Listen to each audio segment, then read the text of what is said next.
Let's queer up trans rights.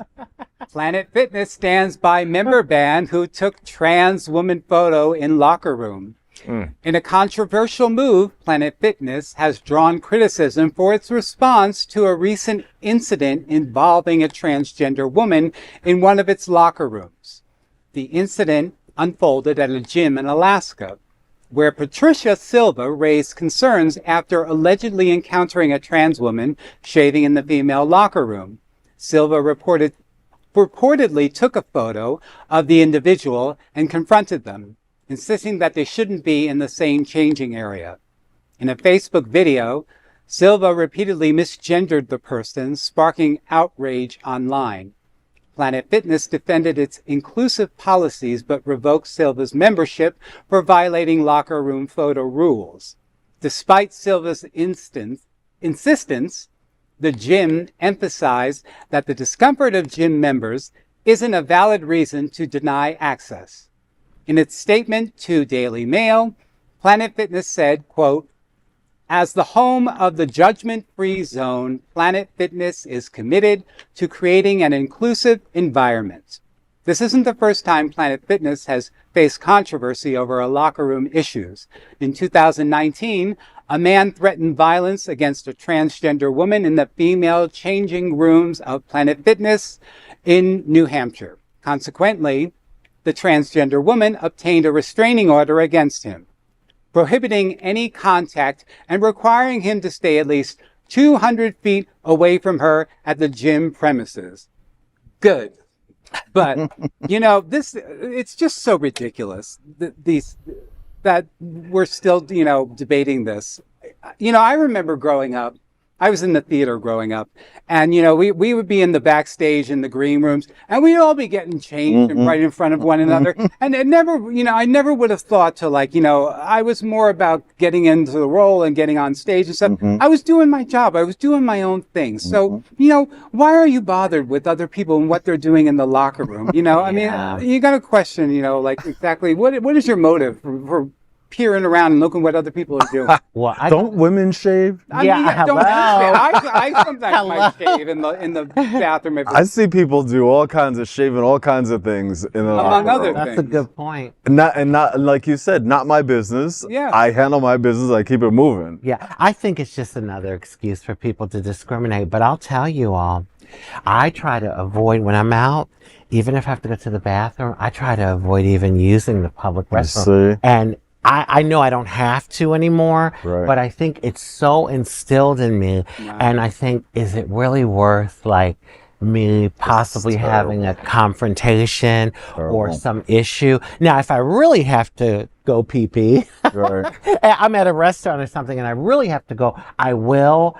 But oftentimes, if I don't, I will avoid it. And I'm just being honest. No, I appreciate your honesty. When I listen to you and when I see these things, it all, being a person of color, I'm like, this is the same thing they said about black people.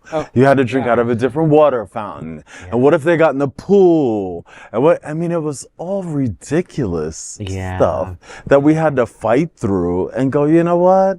Everybody drinks from the water fountain and it's not going to hurt anybody, and enough with this. It seems like we're at that point with transgender individuals where they're getting the heat. Well, they're getting the heat for everything because now you can't. I mean, there are plenty of out racists, right? But they kind of get held accountable for that. Can we take a look at that picture one more time? Can you pull that up real quick? He was in the locker room shaving. Yes. The other one? Yeah, that one. Okay. I'm gonna say it. Yeah. I don't think it's unfair to see why she would misgender this individual. Yeah. And I also think it's incredibly rude to take pictures of someone in a locker room.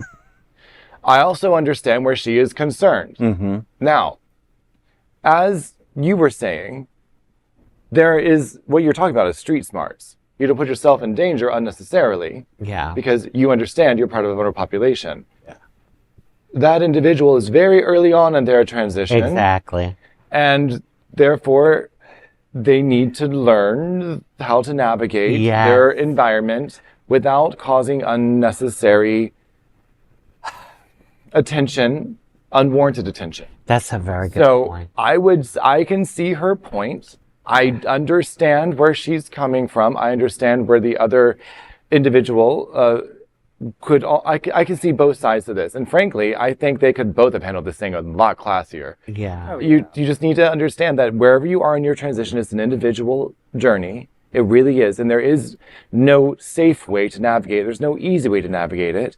And that I sympathize, and there's no way I can completely relate to. But I just hope that you do things that put you in a place where you can be safe. And doing that in a public environment when you're that early on in your transition, I think could show poor judgment. Well, listen, I got to share this quick funny story. So when I was transitioning, to your point, I continued to use the men's room because I just didn't think I was far enough along to use the ladies' room. One day I'm in the men's room and I'm washing my hands and a guy walks in and he looks and he's like, "Oh, I'm sorry, ma'am." And he starts backing out and he's looking at the door and it's saying men's. And that was the moment I knew that it was time for me to stop using the men's room. You crossed over. I had crossed over because he was like, "Oh, I'm sorry." And so then I said, "Okay, now it's probably okay." Do you guys remember a TV show called Ally McBeal? Yeah.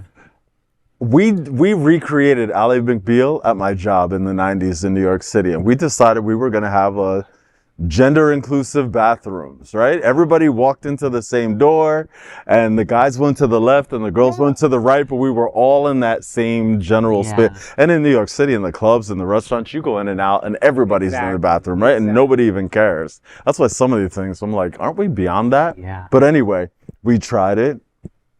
The guys were the first ones to go, "We want to stop doing this." They had an issue with like women's feminine products being left out. Like they were like, "This is not what we thought it was going to be.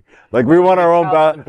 Yeah. They were like, "This is not what we were thinking of." Right. They didn't want to get that close.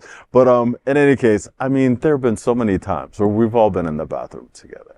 Again, I think Have there? I You think said it like it's a very common thing. in New York, it's common. You go downstairs to go to the bathroom, all kinds of people in the bathroom. Nobody even cares. It's like a trough, you know. Like nobody cares. Stands in front of it. Am I the only person that has a little bit more modesty when I'm using the I guess. I don't even like being there by myself. I hear you. I want more privacy. You That's look what I'm modest. going for. You look Thank modest. you. I do come across very modest. My pearls.